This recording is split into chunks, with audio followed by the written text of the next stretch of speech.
আসসালামু আলাইকুম, সবাই কেমন আছেন? আশা করছি সবাই অনেক অনেক ভালো আছেন। আমিও আল্লাহ তাআলার রহমতে এবং আপনাদের দোয়ায় অনেক অনেক ভালো আছি। আজকে দুজন মিলে হঠাৎ করে ঘুরতে গেছিলাম, তো ভাবলাম যে একটু রাতের বেলা বের হই, যে কিছু একটা খাবো আর কি। এই উদ্দেশ্যে আমরা বের হয়ে গেলাম। আর এখানে বের হয়েই দেখতেছি রাস্তার পাশে কত সুন্দর একটা মামা এখানে অনেকগুলো ঝালমুড়ি নিয়ে বসে আছে। তো মুড়ি দেখলে কি আর আমরা না খেয়ে থাকতে পারি, তাই ঝটপট মামাকে বললাম যে মামা আমাদেরও ঝালমুড়ি বানায় দেন। তো উনি সব কিছু এত সুন্দর করে মিক্সড করে মাখায় দিল। সত্যি বলতে এত সুন্দর লাগতেছিল খেতে। খাওয়া শেষ করে আমরা আসলাম এখানে স্ট্রিট ফুডের দোকানে। তো এখানে এসে দেখি কোনো দোকানে বসে নাই, মানে আমাদের কপালটা এত খারাপ। দেন খুঁজে খুঁজে আমরা একটা দোকান বের করলাম। এখানে আমরা বার্গার খাই আর কি, দুইজন মিলেই।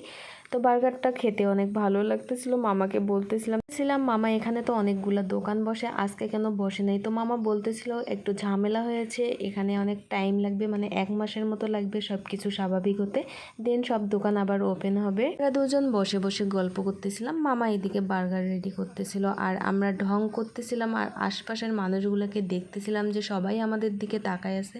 তো মানুষের কাজ তো আমাদের দিকে তাকানো। আর এদিকে আমরা দুজন মিলে অনেক অনেক মজা করতেছিলাম, ভালোই লাগতেছিল, মানে এত সুন্দর একটা বাতাস ছিল। খাবারের জন্য ওয়েট করতে করতে অবশেষে আমরা খাবার পেয়ে যাই। আর এই দেখেন খাবার পেয়ে আমি কত সুন্দর করে খাচ্ছি, আর আমার বান্ধবী এদিকে ঢং করতেছিল খাবার নিয়ে, আমি তো বুঝতেই পারিনি।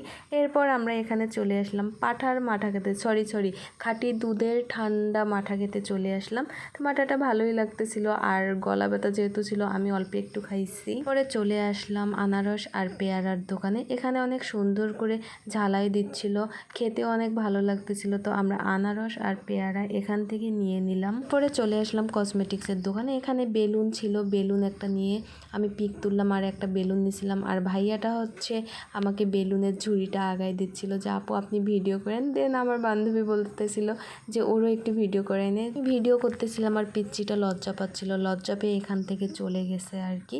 এরপরে আমি বেলুন নিলাম, বেলুন নিয়ে হচ্ছে ওকে বললাম যে আসো একটু ভিডিও করি। না আপু আজকে আমি ভিডিও করব না, ওর নাকি মুড ভালো ছিল। কেনাকাটা শেষ করে আমরা একটা মেডিসিনের দোকানে চলে আসলাম। আর এখানে মিরর ছিল, মিরর যেখানে ঢং সেখানে। সবাই ভালো থাকবেন, সুস্থ থাকবেন, আল্লাহ হাফেজ।